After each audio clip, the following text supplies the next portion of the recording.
All right, so hello everyone to our listeners. Maayong hapon. For this afternoon, we will be acknowledging our guest for this podcast. At dahil dyan, maraming salamat po sir for accepting our invitation. So, as geologists, we are often molded to believe that the Earth is dynamic. And it truly is. From the towering heights of Mount Apo to the deepest trench known as the Mariana Trench, geology reveals the complex beauty behind our planet's natural wonders.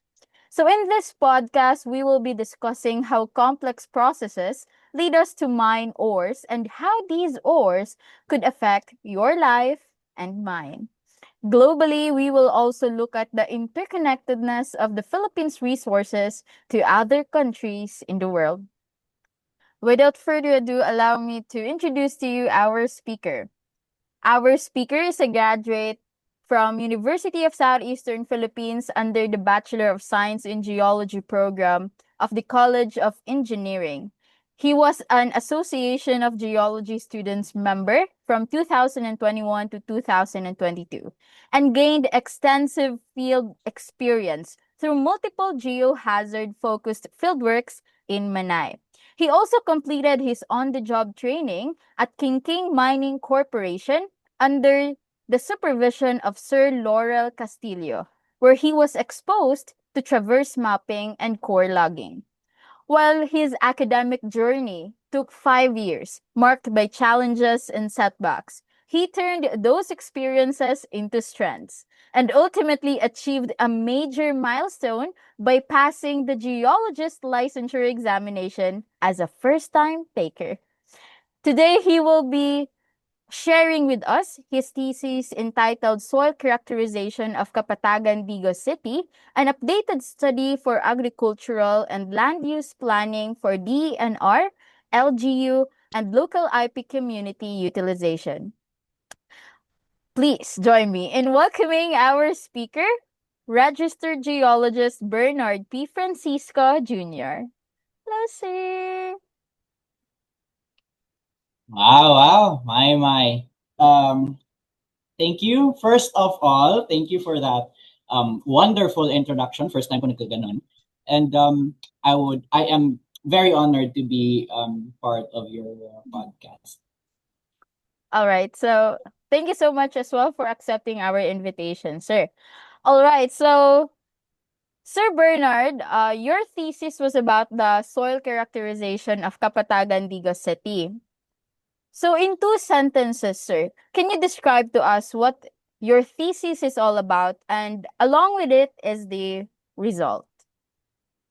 Okay, so first off, the reason why ganito yung thesis ko was because while searching for like significant na mga studies in regards to like geology, agriculture, and of course in the mining industry, I noticed na hindi masyadong pinagtutuunan ng pansin yung agriculture natin. So, um, and also the fact that yung um, information ng Department of Agriculture is only on the regional, only by region yung tawag nito, yung soil characterization na data nila.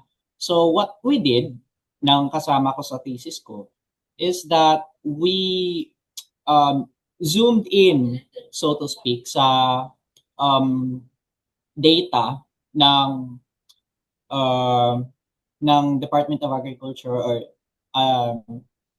and focused on like the soil characterization of like the barangays. Like hindi lang siya limited sa sa data ng region. Um we wanted to zoom in on the data sa um individual na mga barangays. So yung results na nakuha namin, since Barangay Kapatagan is a agricultural area, and yung main produce nila is crops. It's an agricultural land. Yung results na nakuha namin is, of course, syempre, sa the fact na mataba nga siya, and it is in danger of being overexploited by the people living there. Kasi yung soil na nasample namin all throughout the barangay is oversaturated with fertilizer. So that's one thing that we recommended in our thesis, is that we have to regulate the use of fertilizer sa kanilang land so that hindi siya masira per se. All right. So thank you so much for your description about your thesis, Sir Bernard. So, to our listeners, I would also like to introduce to you myself and my teammate along with me. So, I am Winslet si Tumampos nga po pala. So, I'm so sorry if this comes late. And together with me is Miss Mikaira Asombrado. So, we are the hosts for this afternoon. So, my group mate, Sir Bernard, will have a series of questions for you. So, in connection of what you stated earlier, Sir Bernard, so we've been talking a lot about agricultural land and the vital role farmers play in sustaining our communities. So, given your understanding of how land supports food production, what is your perspective on mining activities, which are often seen as conflicting with or even threatening our agricultural sustainability? Okay, so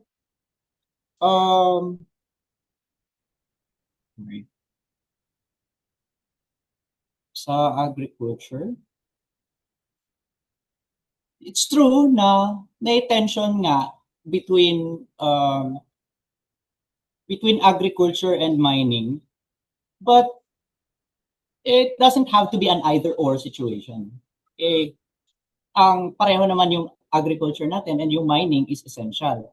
And conflict is real, no? Mining displaces agricultural land, water resources get diverted and or contaminated. Soil quality ang soil quality mo masisira from the heavy metals, especially sa acid mine drainage. And of course, pag nakikikompetensya yung mining, farmers will lose their livelihoods. Pero responsible mining can coexist with agriculture. Paano ba yan? So, hindi lahat naman ng land natin is equal, no? Not all of our land can be mined. At the same time, in the same premise na not all of our land can also be good for agriculture, no? So, we should mine in areas na may lower na agricultural value to protect our prime na farmland. In terms of like zoning ng land, we can also utilize yung underground mining to minimize yung surface disruption, para at the same time, in one area, pwede kang magkaroon ng isang agricultural na space. You can also have mining space. Diba? And also water management, that is, well, I think, hindi ka naman makaka-open ng minahan mo pag wala kang EIA, which includes our water management, our post-mining rehabilitation, and of course, pag hindi nag-agree yung LGU, yung community, yung local community, hindi mo ma-open yung minahan mo. So my perspective is that mining shouldn't happen at the expense of food security. No? So if a mining project threatens the critical agricultural land or ang tubig, ang water source ng isang komunidad, it shouldn't proceed. Pero pag ang mining can be done responsibly with minimal agricultural impact, and where ang komunidad naman ay makaka-benefit, this can contribute to development. So that is, I think, more or less that is my point. Thank you so much for your answer, Sir Bernard. And I really like the point where you reiterated na hindi lahat ng agricultural land is good for mining, at hindi lahat ng mining land are good for agricultural purposes. So, in many ways, agriculture represents our commitment to nurturing and sustaining the land, while mining reminds us of the costs of extracting what lies beneath it. So the challenge moving forward is not choosing one over the other, but finding a balance where development surely meets responsibility and sustainability, and where the land is respected not just for what it can give today, but for what it must still provide in the future. So thank you so much for that, Sir Bernard. So Kyra, take it away. So, in relation to your answer earlier, sir, so for instance, in Cebu City and other areas in the Philippines, the mining sectors have been receiving a lot of backlashes rather, from the people, since they always blame them for flooding, especially in lowland areas or in downstream. What's your take on that? Okay. So this is a bit complex, no? And honestly, justified na naman yung blame sometimes. Sometimes it's not. Pero in this case kasi we need to look at the actual causes, no? So kung responsible ang mining sa pag-flood, that would mean na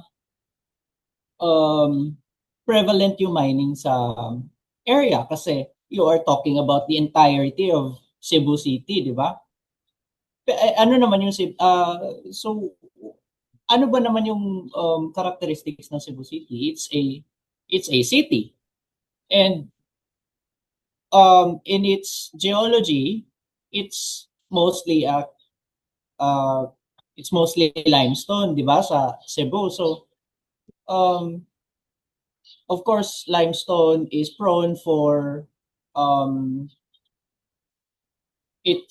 sinkholes, di ba? So I think that's the reason why gina-blame nila yung mining for that. Kasi, of course, may hole na pag may nangyaring sinkhole event or like may na-uncover na sinkhole tapos nasira yung infrastructure, nasira yung bahay, nasira yung tulay, nasira yung roads, of course, people have this tendency, to blame it on mining.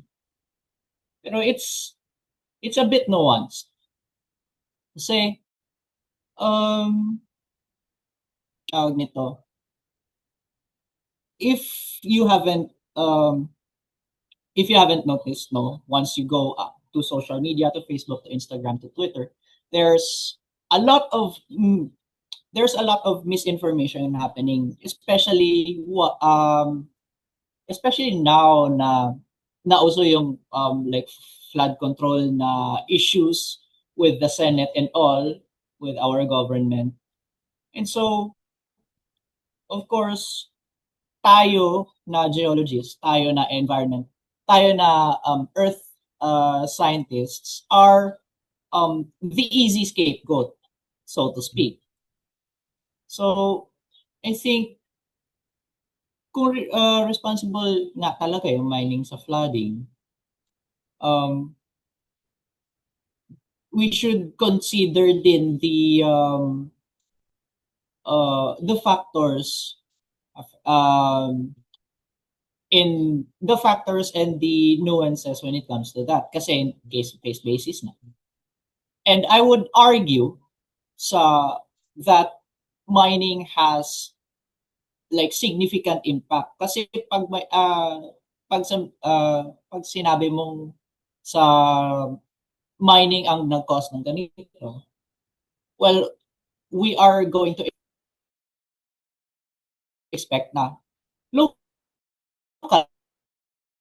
ka rin ang minahan mo sa neighboring lang na ano ng minahan mo. Hindi naman ganun kalaki yung hindi naman ganun kalaki yung minahan to cover the entire Cebu Island. And I would argue na agriculture and logging, especially illegal logging, would contribute more towards the flooding issue in Cebu. Because, yun nga, pagputulin yung kahoy, the tendency for that is to, of course, wala nang mag-hold ng ng soil mo, and that would cause erosion, diba? And of course, sa agriculture, pinapatag mo yung entire land. So that means maglo-lower din yung floodplain mo, which means pag may abnormalities, especially pag La Nina, dun mako-collect yung ulan. And what happens if mababa lang yung floodplain mo? You will have flooding. Ganun lang. It's as simple as that. So that's why sometimes I would advise to really just look into it, not just read the headlines sa news or sa social media or kung saan nyo man kinukuha yung or kung saan nyo man kinukuha yung mga information nyo or yung marites nyo sa kabilang barangay, no? I would suggest to look into it more a bit, no? Kasi sometimes it's not. Sometimes it is clouded. The information is clouded, is what I'm saying. All right. So thank you so much for that, Sir Bernard. Yun nga, hindi sa lahat ng panahon that we have or hindi talaga dapat natin solely gina-blame lang ang mining for what's happening sa Cebu City and all over the Philippines. Kasi sa mining, syempre it can give us everything that you have right now, if it is not mined or if it is not grown, then it is mined actually. Sa cellphone pa lang, sa Exactly. laptops nyo pa lang na gamit nyo, and even sa construction ng bahay nyo. Kasi ano ba ang ginagamit natin? We use limestone para maging isa siya sa mga construction material like semento. So without mining, wala tayong magagawa dito sa mundo. Wala tayong magagamit actually. And it's very essential na mapag-usapan ang mga ganitong bagay para mas maintindihan ng mga tao kung paano pwedeng magkasabay ang development, environmental protection, at kaligtasan din. So, thank you so much for that, Sir Okay, Bernard. so to add na lang din, to reiterate, my take is to not automatically blame mining for every flood, pero hindi nyo naman, it shouldn't be excused either, no? So, every case-to-case basis na ganyan, it has to have a proper investigation. For example, kung saan ba upstream ba yung mining? If that is so, ano ba yung environmental compliance na records nila? Mayroon natanggal ba yung watershed na vegetation? O sino ba nagtanggal? Or ano ba yung historical flood pattern ng lugar nyo, or in this case Cebu City, pero this can be applied everywhere. And yun nga, ano yung historical flood pattern ng lugar, and naging worse ba siya after the mining operation started, or are there other developmental activities contributing? Kasi malay natin hindi pala yung mining ang yung other developmental activities pala yung nagko-contribute sa flooding. So yeah, that's what I wanted to add. So moreover, I would like to accentuate what Sir Bernard has stated earlier, that we should look, or we should look more in-depthly on what information has been posted online. So, dili lang siya dapat like mag-read ka lang, ganon. And there are other factors and other factors na might be the cause of the flood or any hazards or disaster that might happen in the area. So, thank you, sir, for that answer. So, moreover, we would like to know or ask about your experiences and learning on your OGT in Kinking Mining Corporation. So, what did you learn from here through these different lenses? So, first, the how commodities which Kinking Mining Corporation mine affect each other person's life or the locality or the community within those areas po. Okay, so my experience with KMC, Kinking Mining Corporation, under Sir Laurel Castillo, which is uh,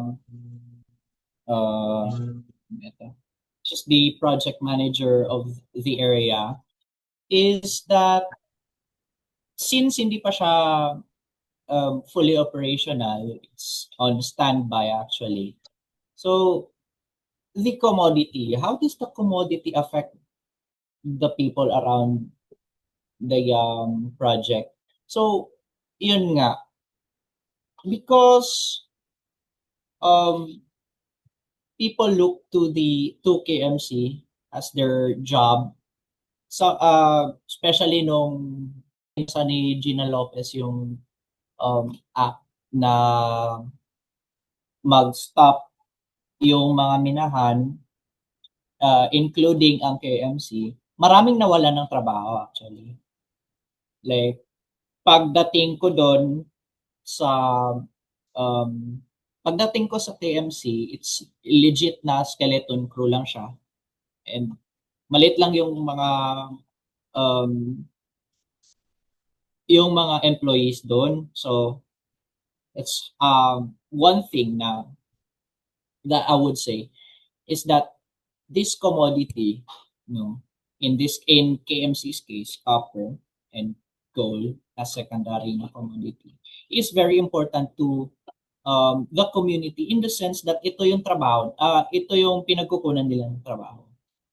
Okay, sir. So, next question po in relation to to that is like unsa po ba ang kuan sa Kinking Mining Corporation like type of mining, it is open pit po ba or underground po when it terms for la, land use, and how does this affect the water quality, the road quality and air quality po sa that certain area po? This one I am not certain din, pero I think it was if I recall correctly, it's underground din siya eh. So of course, pag underground, ang impact nito ang environmental impact is significantly smaller compared kung mag-open pit ka, which is well as much as it is safer para sa mga trabahante mo as opposed to underground, nakakasira din siya ng immediate na lugar mo. So in terms of water quality, air quality, I think it's a bit more on the gentler side ng in terms of the standard. And yun nga, hindi pa operational yung KMC. There's no actual mining happening. So all we have to do is just monitor the tenement. And yun lang. Yun lang din yung ginawa namin doon. Next question, sir. So, for the effects of neighboring communities what do you think po is the effects of the health and safety concerns in the community as well as the livelihood impacts, especially on farmers and fishers sa sa katong area, sir, and also the road quality and also the transportation access po as nag-OJT ka po doon, sir, sa Kingking Mining Corporation. Okay. So, as for health and safety concerns, because nga it's a skeleton crew, maliit lang yung mga trabahante at the time when I was doing my training. It's not as mahigpit as compared to na full operation na minahan. So yung ginagawa namin is bale just logging course, nagbabantay ng nagbabantay ng tenement, ganun lang din. It's more or less like minimal in terms of health and safety concerns. Kasi nga hindi pa siya on its production phase. As for livelihood impacts, well, ang tenement naman kasi ng KMC is situated high above the mountain. Hindi siya malapit sa hindi siya malapit sa mga barangays, sa mga settlements. So it doesn't affect naman talaga the hindi siya nagiging kompetensya. That's what I would like to say. Hindi siya nagiging kompetensya sa other occupations ng mga tao, for farmers and fishers, since nasa taas na naman siya ng bukid, wala siyang kakompetensya doon. So, I think the livelihood impact lang na masasabi ko is that on the contrary is it's a net positive kasi yung mga taong like gustong yung mga tao walang trabaho, this is a good job opportunity for them. Kasi nga it's typical for a mining company na mag-hire ng locals for their workforce, di ba? Alangan naman tawag nito, isa kang mining company, situated ka, let's say situated ka sa Tampakan. Saan ka pa ba kukuha ng mga trabahante mo? Kukuha ka pa ba sa Manila? Kukuha ka pa ba sa Davao City? Of course, kukuha ka ng mga tao doon lang din sa in your vicinity, 'di ba? So the impact in livelihood is positive for the community involved, no? Near the mining tenement. So thank you, sir. So as you mentioned, as you stated earlier po, that it gives the commodities in the company gives opportunity to all the locality or to the community within that area. So what do you think, sir, happen if the absence of the company's commodity? What will you think will happen, or how will the global and local demand for that mineral or resource be affected? And will prices buzzer arise, or industries struggle, or will another alternatives emerge? Okay. So pag mawalan ng commodity, let me clarify your question. You're saying na let's say ang isang minahan na ubusan or nawalan ng commodity, ganun ba? Yes, Yes, more yes. on kapag, for example, yung ginawa noon ni Gina Lopez na ipasara niya, so wala nang mining operation na mangyayari. So, parang anong mangyayari sa atin? Okay. The simple answer would be, mawalan tayong trabaho. Ganun. Mawalan ng trabaho yung mga tao doon working in the mining company.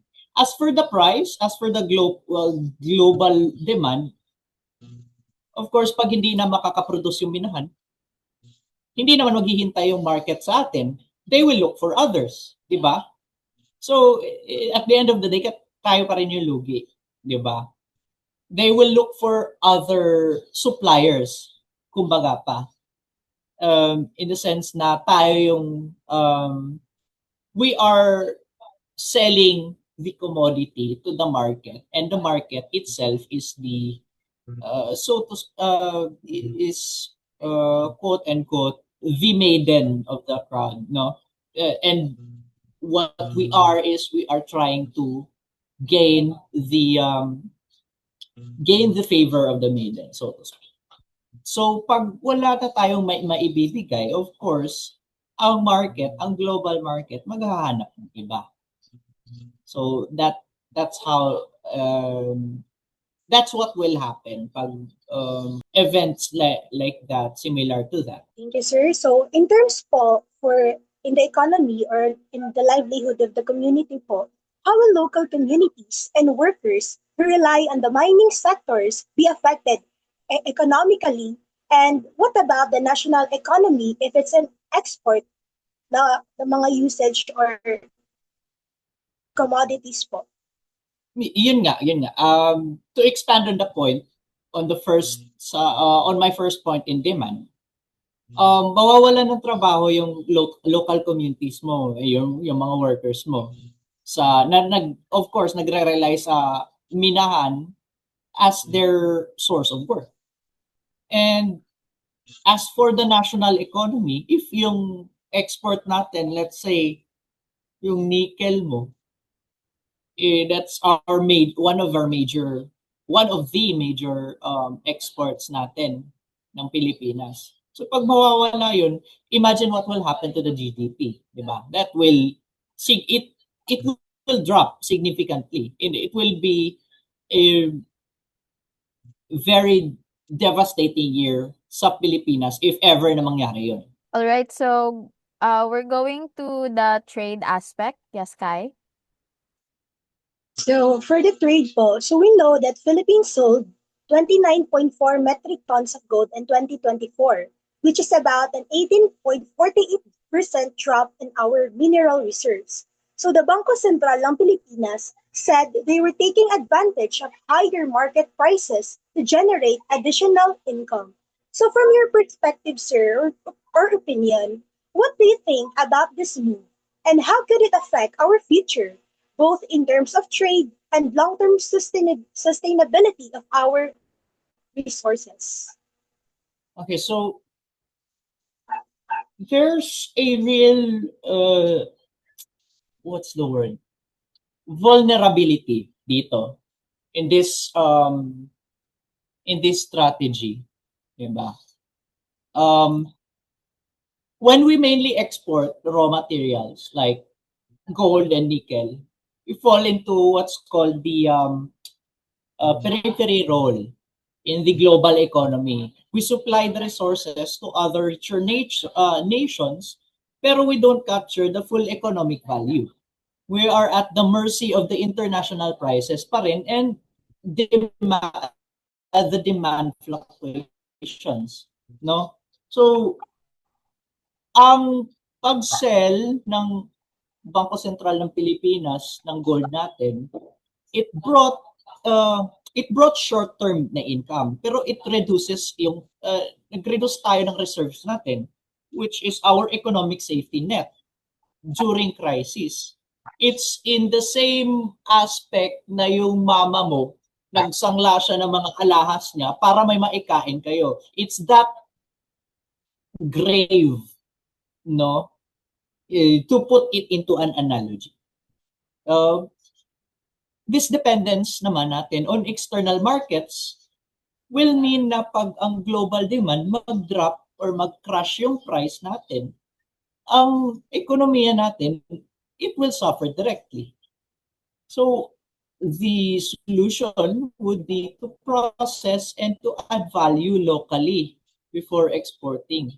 Now, instead of just selling a raw na gold or raw na nickel natin, we can develop jewelry manufacturing, electronics components, or tech industries here, or uh, in the case of our one of our largest commodities, which is nickel, we can develop making batteries here, no? Um, pero yun nga ayaw kasi ng gobyerno natin gawin yun. That's the short and bitter na reality that we live on right now. The government of the Philippines is, well, has other priorities, so to speak. So, but I think if we develop ourselves naman to learn how to utilize our resources and make it into processed na products that we can sell for more instead of just selling raw materials to other countries tapos sila yung magpa-process tapos tayo lang din yung bibili sa kanila and they will sell it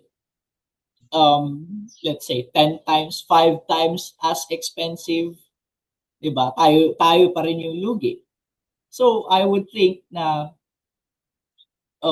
developing our economy in that way would be a much better step, towards actual development ng ating ekonomiya and of course developing our country as well. All right, so thank you so much for your answer, Sir Bernard. Yun nga, just to synthesize, no, galing tayo sa agriculture, tapos pumunta tayo sa relationship ng agriculture to mining, and then napunta tayo sa experiences, real life na kumbaga experiences ni Sir Bernard. Kasi more tayo sa textbook na sinasabi na, or textbook or laws na sinasabi na ganito, ganyan ang dapat mangyari. But then, in real life, it's not all the time na kung ano yung nasa nakasulat, yun din yung nangyayari sa reality. Alright, so thank you for that, Sir Bernard. And just to add, Sir Bernard has mentioned about the EIA, or the Environmental Impact Assessment. And yes, a mining company cannot proceed to have their tenement be materialized kung hindi naman talaga inaaprubahan ng DENR, ng EMB, at hindi rin na bibigyan ng information yung mga tao within the vicinity. Kaya nagkakaroon ng tinatawag na public scoping wherein the company and the government as a team, they are asking for the inputs of those people around the mining company para naman alam nila kung ano yung concerns, grievances, and ano yung pwedeng ma-input nila na makatulong sa kabuhayan ng mga tao. Alright, so alam po natin na sa mining company, hindi lang siya solely owned by a Filipino. I have an example of the TVIRD. So, the TVI is owned by Villar, pero yung mga companies under that, kumbaga group of companies, mining companies like the King, the Greenstone, and the TVI Balabag in Zamboanga, they are not solely owned really by Villar lang. So, maraming mga foreigners then na nag-invest sa kanila para magkaroon ng parang dual na ownership. So with the multinational mining companies operating in the Philippines, how do foreign investments shape our local mining practices and policies? And do we gain technology and jobs, or does it create challenges for local communities and environmental management? Is bring significant benefits. First and foremost, we have advanced technology and exploration methods na hindi natin we don't have locally. So that's additional na information sa atin. And to be trained in such technologies and methods would be a huge plus para sa atin dito. And of course, speaking of that, makukuha natin is training programs, no, that will upskill our common Filipino workers. And that with that also, as I have said in previous na mga questions, it creates job opportunities sa remote na mga areas mo, di ba? So this will become a good source of income for them para sa mga locals. And economy naman natin, this also is a plus sa ating tax revenue for our government and for our community. Pero there is a challenge din naman when it comes to like foreign investments. Company will be motivated by profit, no? So profit motivation often overshadows yung our environmental protection or yung EIA natin. So because in reality sometimes that does happen. May mga kumpanya talaga na grabe kasakim, no? They prioritize profit over the protection of the land, no? With this, there's also weak enforcement of regulations, weak implementation and weak enforcement, which is the number one problem of our government in case of in case of our laws, our mining laws. Kasi if you can believe it or not, ang mga mining laws natin dito sa Pilipinas are already very good. Ang problema lang, hindi natin ma-implement or hindi natin ma-enforce kasi nga sometimes ang people are sometimes easily swayed by money, by profit. So coming back to my first point, no, profit motivation. And community displacement and social conflict, that can also be a challenge for foreign investment, especially sa mga lugar na especially for areas na meron kang mga IPs. For example, you will have the BARMM, which houses our Muslim brothers and sisters, and also yung mga IP communities natin in the periphery of Mount Apo. But, well, Mount Apo is already considered a protected area, so wala naman masyadong magmimina dyan. But, my point still stands. And another thing that can pose as a challenge is also the profit. Yung profit na makukuha ng company sa minahan will not go to our country. Hindi natin siya mabubulsa because this is a private company. It will go to the private company, yung profit natin. Mostly maliliit lang yung makukuha natin dito. I think, if I'm not mistaken, I think it's around 2 or 5%. Correct me if I'm wrong na lang. Just ano lang. Kasi my memory is quite rusty when it comes to this.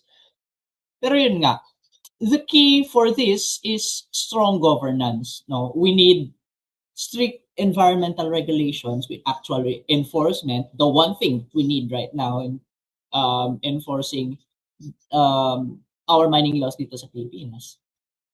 And community participation din in decision making, or the FPIC, in terms of working with IP communities, and fair venue sharing agreements and technology transfer requirements.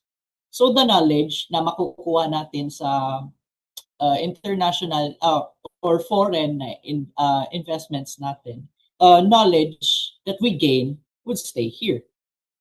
So when done right, foreign investment, I think, accelerates the development of our country. Pero pag more poorly managed siya or pinabayaan mo lang, yung komunidad din ang magbabayad ng environmental and, well, social cost while the company take the profit for themselves. All right. So thank you so much for that, Sir Bernard. And so, hindi naman, just to clarify, hindi naman lahat ng mining companies are being so, self-centered and profit-oriented. And kasi may iba naman, speaking of the participation of the indigenous people, syempre, we get a lot of backlashes from that kasi ancestral lands daw yung nasisira or nagagamit ng mining Yes. companies.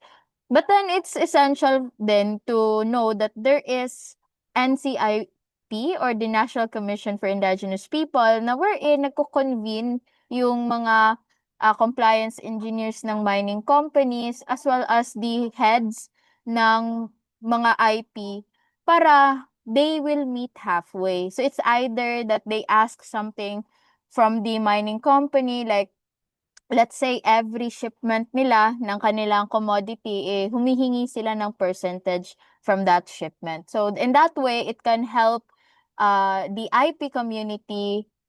At the same time, matutulungan din ng mining companies na mapaunlad ang buhay ng IPs. So just to give our listeners a bit of context, what we're talking about here connects to something we call as a dependency theory. So it basically says that the countries like Philippines, which mostly export raw materials like minerals, often stay dependent on richer countries that buy these resources. So even if we earn money from mining, we can still be at the mercy of global markets and foreign companies. And gaya nga ng sabi ng ating speaker, hindi tayo hinihintay ng market. At sa huli, tayo pa rin yung kawawa.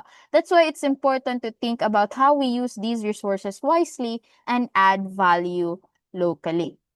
So next, sir, a lot of our minerals like nickel for electric vehicle batteries or gold for electronics or copper even end up in global supply chains. So how does this global demand affect mining here in the Philippines, and what happens if international markets suddenly change? Okay, so the global demand still is the primary driver of our mining activity here. No, when electrical vehicles or EVs demand surges, tataas din yung presyo ng nickel prices natin and companies will expand their operations.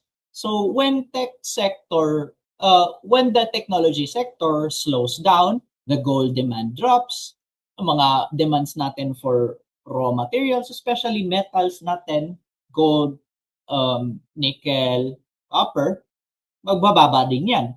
And the mines they will scale back. It is, pag mataas yung presyo, the companies will ramp up the production, and when demand drops, they slow down. Now, this creates a cycle na can be, it's good for business, pero this is very risky for local communities and workers na nagre-rely din sa trabahong, sa ganitong trabaho, di ba? Kasi what happens if pag biglang mag-drop yung market natin, wala nang demand for nickel. Syempre, magso-slow down din yung minahan ng nickel mo. What will happen next? They will not create enough profit. So what happens when they don't create enough profit? They will cut their workforce. No? So yung locals natin mawawalan din ng trabaho. Be very dangerous or very kapit sa patalim, so to speak, na trabaho, because it is riddled with uncertainty, which of course is the nature of geology, especially exploration mining. It is not always certain, no? So if markets suddenly shift, yun nga, magsha-shutdown yung minahan, massive layoffs sa mga mining companies mo, lulubog din yung ekonomiya mo locally, mga stores, mga services, yung mga eskwelahan na malapit sa kumpanya. And the government, of course, will lose revenue. Kasi it will lose tax revenue kasi malaki-laki din yung ambag ng minahan sa GDP natin. So our solution, my solution, I think, in my opinion, is to not just export raw materials. Let's practice din naman building our local processing and manufacturing. The same point that I made earlier kanina, we should process our ores, our raw materials here locally dito sa Pilipinas so that we can process, let's say, we can process our nickel into battery components dito. We can manufacture electronics using our own gold, and we can create, Filipino brands that will create much more solid na revenue that doesn't depend on the fluctuation sa global demand. So yes, this way, even if raw material prices, mag-fluctuate yung mga raw materials natin, yung presyo ng raw materials natin, we have stable industries and jobs, no, tied to actual production, not just ang pag-extract natin ng raw materials. So thank you so much for that, Sir Bernard. So it's really a matter of priorities for our government, no? Kasi we can even say na if ang reason nila is because mahirap magtayo ng ganung mga factories or mga processing plants, mahirap siya kasi wala tayong budget, paano naman yung binubulsa? Ay, joke lang. Anyway, so it's more about the matter of priorities ng ating government. And if sasabihin nila, kasi we don't have enough professionals to operate those, no, they're wrong. Maraming pinuproduce ng mga professionals ang Pilipinas. It's just that yung mga professionals na yun, wala na silang mapagtatrabahuan dito kasi iba na yung regulations sa work, and then hindi na umaakma yung pinag-graduatean nila sa dito sa Pilipinas, kaya lumalabas sila. So kapag priority ng gobyerno na maglagay ng mga factories na ganyan, so mas maraming trabaho na ide-demand from geologists, from mining engineers, and other similar sectors. So, para magets ng mga listeners natin, the theory that we can anchor this one is the globalization theory, which basically, tinitingnan nito kung paano connected yung local economy at activities like mining dito sa Pilipinas sa global markets, international trade, at kahit policies ng ibang bansa. Kasi kung anong nangyayari sa ibang bansa, naaapektuhan tayo. Kaya kapag tumataas yung demand sa nickel o sa gold sa world market, naaapektuhan nito kung gaano karami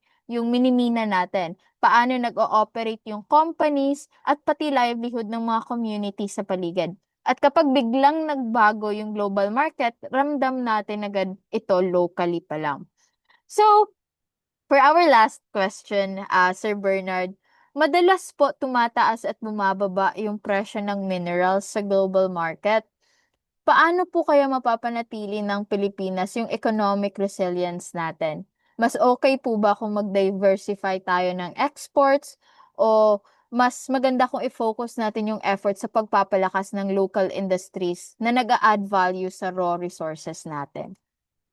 Okay. So I said earlier, di ba, na we should focus on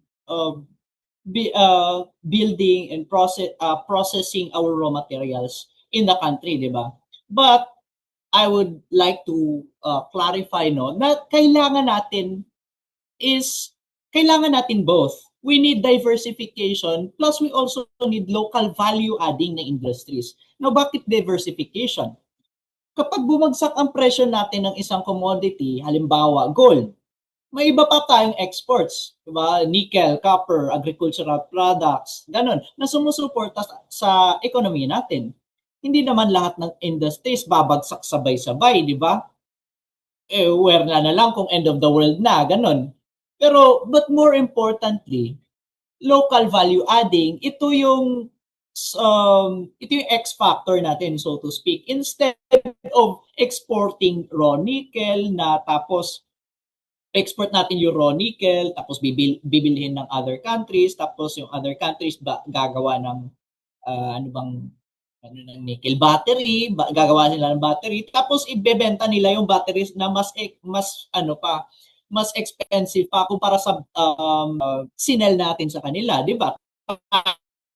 Yung lugi.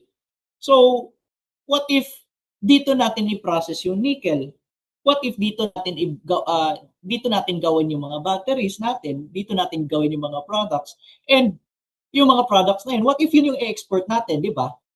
I think that would create more revenue for us if willing yung government natin mag-invest niyan. Di ba? So ito yung mga benefits nito, yung mga benefits naman nito is that this, of course, this creates more jobs. This will create more job opportunities for the local Filipino to invest their time and effort with. So this will also, of course, have higher revenues, no? So finished products will sell for 5 to 10 times more than our raw materials. And because of this, we can have a stable economy. Kahit bumaba yung presyo ng raw materials natin, tayo naman yung nagmamanufacture, di ba? Tayo naman yung nagpa-process ng raw materials natin. My point still stands. May manufacturing sector pa rin tayo, di ba? We will not be impacted as much compared to pag nagre-rely lang tayo sa raw materials natin. No? With this, we will also develop our technology.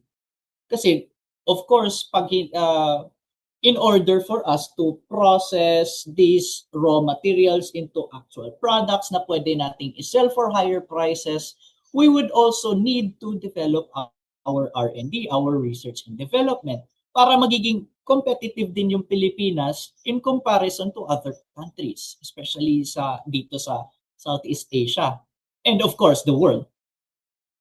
And with this, we are less vulnerable.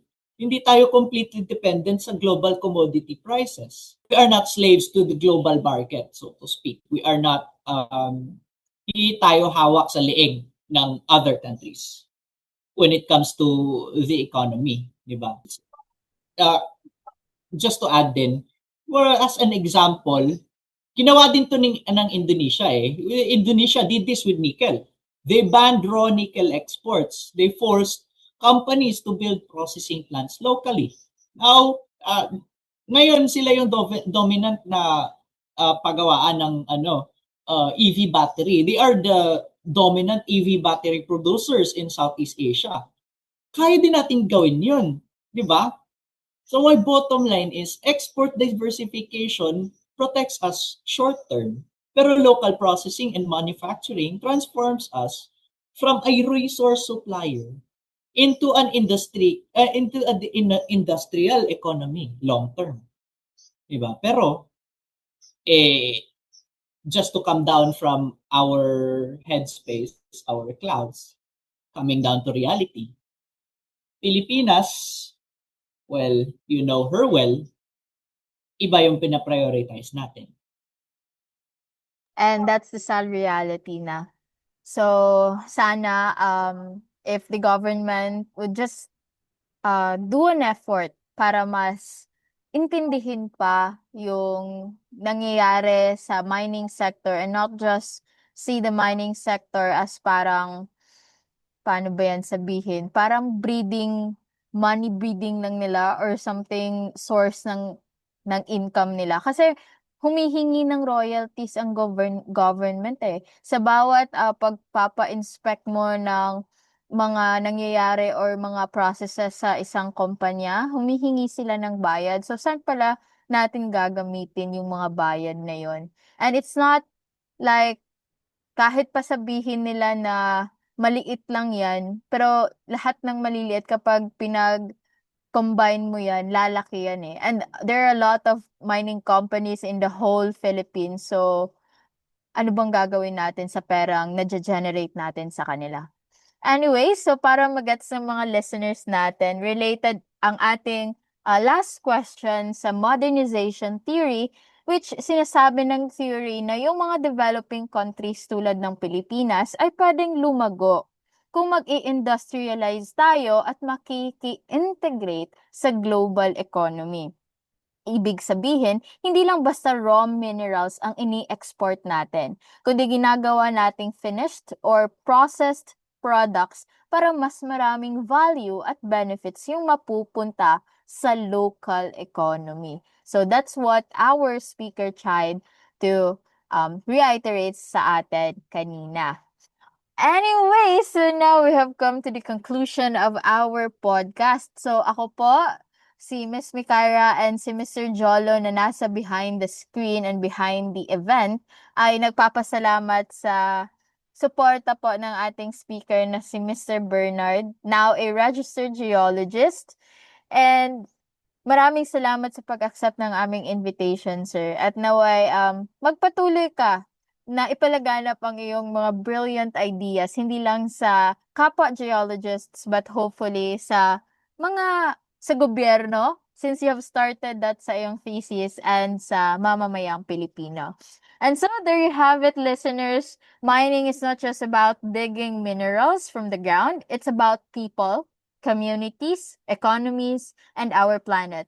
So from the farms that feed us to the minerals that power our gadgets, everything is connected. Kaya habang ini-explore natin ang opportunities and challenges ng mining, tandaan natin, responsibility, sustainability, and balance ang susi. So this is not just the future of our resources, it's the future of all of us. Once again, this is your host, Miss Winslet Cito Mampos, and together with me is Miss Mikaira Asombrado and our very distinguished guest speaker, Registered Geologist Bernard P. Francisco Jr. Maraming salamat sa pakikinig and see you next time.